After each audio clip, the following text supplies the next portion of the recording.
In the cold blue-gray light of dawn, the watchman leaned over the stone parapet. Below lay the Assyrian camp, silent, still, and full of motionless bodies. This can't be real. An entire army, not a single one standing. No battle had been fought, no wounds marked the bodies. Just death, vast and absolute, covering the field like a second sky. 185,000 soldiers of the most feared empire on earth had become silent statues in a single night. Their golden armor glinted in the dawn light, faces peaceful, as if they had simply stopped living. It was impossible. And yet, it lay before him, stretching to the horizon, a graveyard without a grave. How? Who could do this? There was no battle, no scream, nothing. The watchman's mouth opened, but no sound came. He had expected slaughter. He found silence. The sun climbed higher, and still nothing moved. Not a single Assyrian rose. This is not a victory. This is something else entirely. The horror at dawn did not come from nowhere. 7 days earlier, a dust cloud darkened the eastern horizon. That's not a storm. That's an army. The largest I've ever seen. The Assyrian war machine had arrived. 185,000 soldiers, chariots and siege engines stretching for miles. On the walls, men clutched their spears with trembling hands. Women wailed in the streets. 185,000. There is no army in the world that can stand against that. Every city that had defied Sennacherib was now a mound of ashes. Their streets ran with blood. What hope do we have? Our walls won't hold. Our soldiers are outnumbered 100 to 1. Jerusalem was a lamb before a lion. The Assyrian army surrounded the city completely. No ally will come. Egypt is too far. Only a miracle can save us now. The siege began. For the people of Jerusalem, it was the start of a waking nightmare. On the 3rd day of the siege, a lone rider approached the walls, shouting in perfect Hebrew, "Hear the words of the great king, the king of Assyria. What confidence do you have, O Judah? Do you think your God can save you? No God of any nation has ever stood against my master." He's mocking the Almighty. The air is thick with the poison of his words. The people on the wall listened in horror. Their faith was under assault as much as their city. Your God is no different from the idols of wood and stone we've shattered across the nations. Why is God silent? Will he let this blasphemy stand? The general's words were reported to King Hezekiah. The challenge could not be ignored. Blasphemy against the Holy One of Israel. This cannot go unanswered. Hezekiah tore his robes and wept. The spiritual battle had begun. The next morning, a messenger arrived with a scroll sealed with the crest of Assyria. The handwriting of Sennacherib himself. This is the serpent's tongue in ink. Do not let your God deceive you. No God of any nation has delivered his people from my hand. Where are the gods of Hamath and Arpad? They are no more, and your God will be no different. In his tent, Sennacherib waited, confident that his words would break the spirit of Judah's king. He lists dead nations like trophies. He thinks the God of Israel is just another idol. The letter continued, mocking the living God, reducing him to a powerless statue. This is not just a threat against a city. It's a declaration of war against the Almighty. What can I do? Am I to answer this blasphemy with sword and shield? Only the Lord can rebut this. But will he? Hezekiah did not summon his advisors. He wrapped himself in sackcloth and walked to the house of the Lord. No human strategy can counter that letter. Only the God who hears can answer. He spread the letter before the golden altar, unrolling every blasphemous word for heaven to read. Here it is. The boast of a mortal king who thinks he can mock the Creator. O Lord, God of Israel, enthroned above the cherubim, you alone are God over all the kingdoms of the earth. It is true, Assyria has laid waste every nation and thrown their gods into the fire. But those were no gods at all, only wood and stone, shaped by human hands. Now, Lord our God, deliver us from his hand, so that all the kingdoms of the earth may know that you alone are God. The prayer echoed in the silent sanctuary. No voice answered. Only the smoke of incense curled upward. Hezekiah stayed on his knees, waiting. The letter lay before the altar like a challenge thrown at heaven. The heavy doors of the sanctuary opened. A figure stepped into the shafts of light. The prophet Isaiah. Thus says the Lord, because you have prayed to me against Sennacherib, I have heard your prayer. He heard. The Lord heard my cry. The king of Assyria will not enter this city. He will not shoot an arrow here or build a siege ramp against it. The words hung in the incense-filled air. No army, no arrow, no assault. But how? The city is surrounded. 185,000 soldiers block every gate. The answer will come tonight. The prophet turned and left the sanctuary.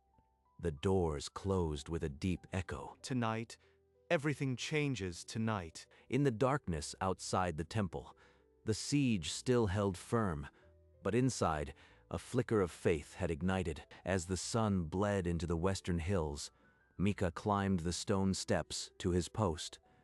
The wall was his altar now. The prophet said tonight, but look at them. Thousands of campfires. They're not afraid. The Assyrian camp was alive with the sounds of war preparation. Hammers on bronze, laughter, the clatter of chariots. They mock us with their noise, as if they have no worry in the world. Jerusalem behind him was silent. No torches in the streets. Only whispered prayers in the darkness. What if the prophet was wrong? What if dawn comes and nothing has changed? A cold wind carried the smell of cooking meat from the enemy camp. Life thrived there. If God is going to act, he'd better do it soon. The night is slipping away. The moon rose, turning the Assyrian tents into a sea of silver. Nothing had changed, nothing. Watch and pray. That's all I can do. Watch and pray. The hours crawled by. The moon climbed higher, and the Assyrian fires still burned bright. I can still hear that general's voice. Your God is no different. The words stick like tar. In the camp below, Assyrian soldiers drilled by torchlight. Their spears glinted like stars turned to bronze. Why does nothing happen? Did we misunderstand the prophet? Or did God simply not hear? The night was calm, almost peaceful. But that only made the waiting worse. Faith is easy in the temple. On this wall, with death staring back, it's a battle. He watched a group of Assyrians sharpen blades around a fire, laughing as if death were a game. The answer will come tonight, the prophet said. But midnight has passed and nothing. Behind him, Jerusalem slept. Before him, the enemy lived, and he stood in the gap alone. This is the test. To believe when there's no sign, to trust when the silence screams. The night deepened. 1,000 stars pierced the black veil above the Judean hills. The same stars Abram saw when God promised descendants more numerous than the sand. Is that promise still alive? The full moon poured silver over the enemy tents. No angel yet. No fire from heaven. Lord, I am just a watchman, not a prophet, not a king, but you see me here. He breathed deep, and his silent prayer ascended like incense from the wall. Deliver us from the blasphemer. Not for our sake, but for your name. Let all kingdoms know. The wind stopped. Even the distant laughter from the camp seemed to hush. Whatever comes, sword, plague, or angel, I will trust. My life is in your hands. He opened his eyes. The Assyrian camp still sprawled below, unchanged, yet he was not. The night is not over. Until dawn breaks, I will keep watch. I will remain. Then, without warning, one by one, the Assyrian torches began to flicker and die. What's happening? The fires are going out, all at once. The laughter ceased. The clatter vanished. An unnatural silence rolled across the plain like a wave. This isn't right. An army doesn't just stop. Not like this. 185,000 men, and yet not a single voice. Not a cough, not a footstep, not a clink of armor. The prophet's words. The answer will come tonight. Is this it? Micah strained his ears into the void, but the only sound was the pounding of his own heart. It's as if the breath has been sucked out of the world. Something terrible and holy is happening. The moon cast long shadows over tents that now housed only stillness. Are they dead? Or is God simply silencing them? I dare not hope. Yet. For a long and heavy hour, the silence held. No torch relit, no voice called out. This could be a trap. They might be waiting for us to open the gates at first light. He began to pace the parapet, his sandals scraping against ancient stone in the dark. But what if it's no trap? What if this is the answer we begged for? He stopped and pressed his palms against the cold stone, leaning out to stare. Nothing. Just the vague outline of tents and the faint glint of armor.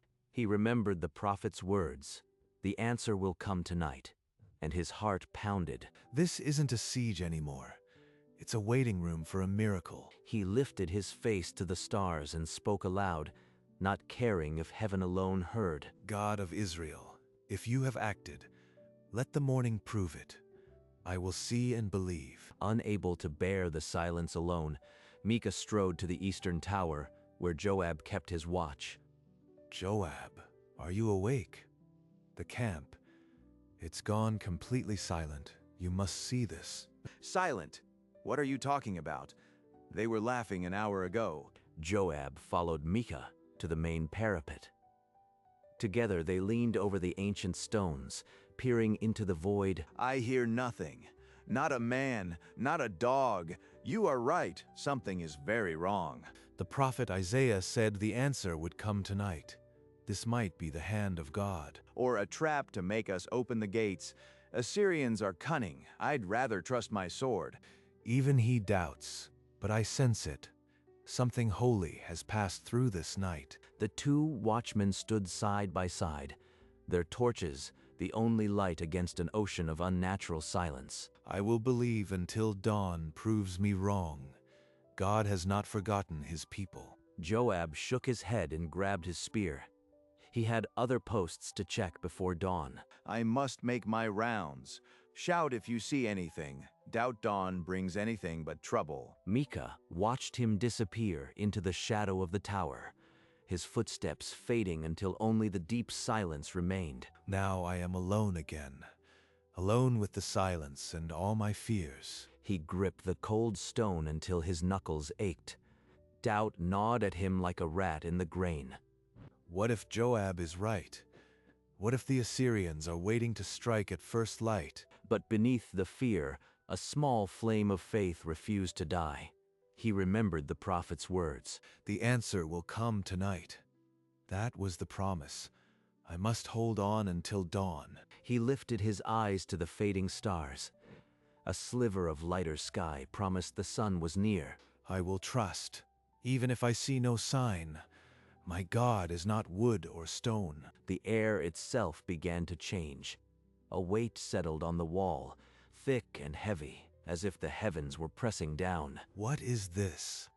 It's like standing inside a great bell, almost a vibration. He gripped his spear until the wood creaked, his knuckles white against the haft. Something is coming. I can feel it in my bones, even before my eyes can see. A faint, high-pitched hum seemed to emanate from everywhere and nowhere at once. Something is coming, something holy. I can feel it. He clamped his hands over his ears, but the hum was already inside his mind. The darkness on the horizon began to soften, the first hint of dawn bleeding through. Dawn, answer me. Show me what you hide. He stood rigid, every sense straining into the gloom. waiting for the world to break open. The first gray light touched the top of the wall, and the land below began to take shape. There, I see the tents, but no one stands. No patrols. The Assyrian camp was a painting of tents and siege engines, but no artist had added the men. His hand, pointing toward the camp, trembled as he leaned over the edge. They're all on the ground. Hundreds, thousands of them, like they fell together. He squinted through the pale light, searching for a single rising soldier, a single moving horse. Are they sleeping? Or, no, people don't sleep like that, sprawled in formation. A hoarse whisper escaped his lips, a single word half-formed. Are they? The prophet was right. Something happened, but I need to see it clearly. The sun must rise. The sky lightened from gray to pale blue, and the Assyrian camp grew clearer with every heartbeat. They're not moving, none of them. An entire army, frozen in place. Golden armor glowed in the gray dawn, but no chest rose to breathe, no hand twitched. No wounds. I see no blood. It's as if they just stopped. His legs buckled. He grabbed the cold stone to keep from falling. The prophet said tonight, this is the answer. 185,000, so all kingdoms may know. Tears spilled over his cheeks, but he refused to look away from the impossible sight. God of Israel, you did this. You silenced the blasphemer without a single sword. The silence that had haunted him all night was no longer eerie. It was sacred. I must tell the city, but first, I need to be sure this is not a vision. As the sun's golden edge cleared the mountains, the camp was illuminated in full horror. No mistake now. From this height, I see them all, rows upon rows of the dead. He followed the wall to the eastern corner, his eyes scanning every pathway between tents. Not a single survivor, not one man tending the wounded, because there are no wounded. He stopped at a spot directly above a cluster of tents, where the morning light revealed faces. Peaceful, as if they merely sleep, but their chests are still. Not a wound, not a drop of blood. The impossible number echoed in his mind. 185,000 lives extinguished in a single night. This was no plague, no battle. Only the hand of the Almighty could do this. Micah lowered his spear, his weapon useless before such power. He felt both terror and joy. Hezekiah's prayer was heard. The letter on the altar is answered.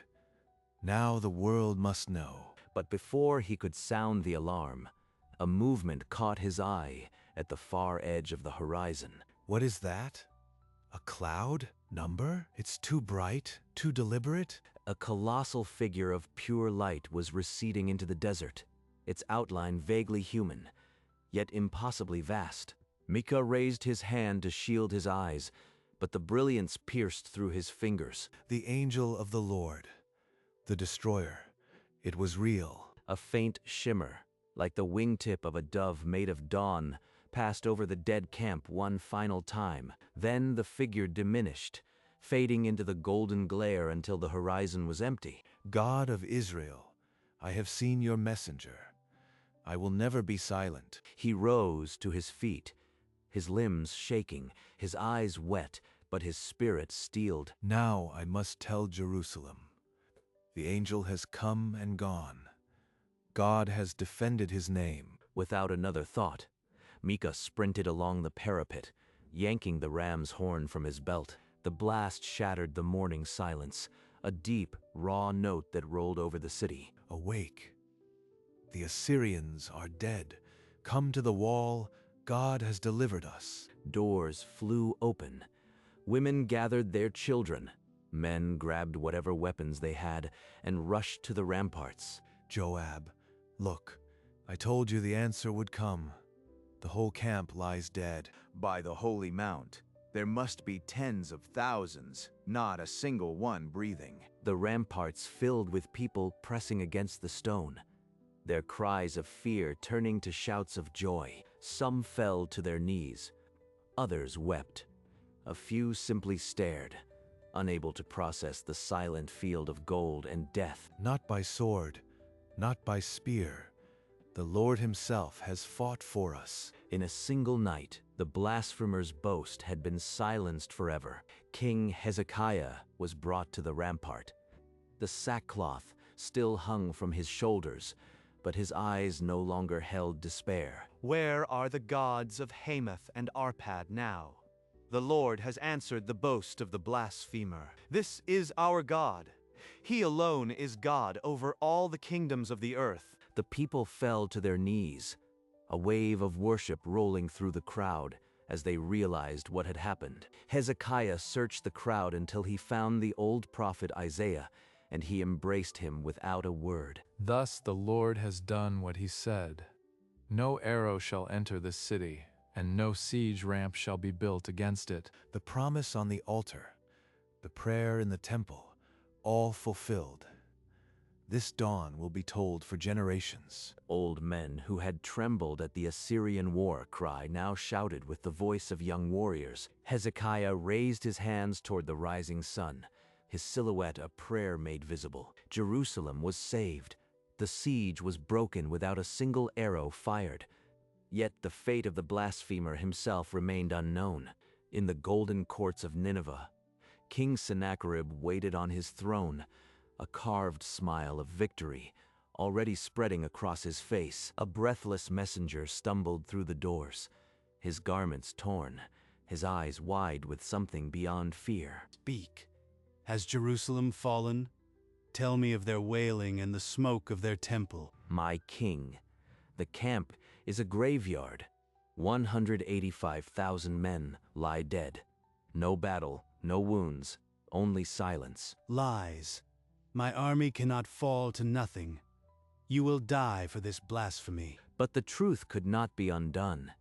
The once mighty king fled back to Nineveh, his spirit shattered, his pride a smoking ruin. Months later, as he worshipped in the temple of his idol, two shadows fell over him, his own sons, Adramelech and Sharezer. They struck without warning, their blades silencing the blasphemer before his false god. The golden crown rolled into a pool of blood, and the throne of Assyria trembled in its foundations. Thus ended the king who had mocked the living God, not on the battlefield, but at the hands of his own sons, as the prophet had foretold. Years later, the watchman returned to the wall, his hair white, his eyes full of that dawn. Come, child.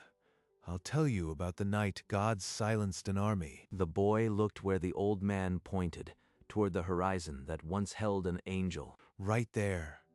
At dawn, I saw the Lord's angel, a light leaving no wound, only silence. His hand trembled, not from age, but from the awe that never left him. Our God is not wood or stone. He hears prayer. He keeps his promises. I was just a watchman, but he let me see his glory. That is enough. The boy saw not an old man, but a living testimony to the God who defends his name. Jerusalem stood in golden peace. Walls that once held fear, now a place of hope. The God who put 185,000 soldiers to death is not a legend. He lives.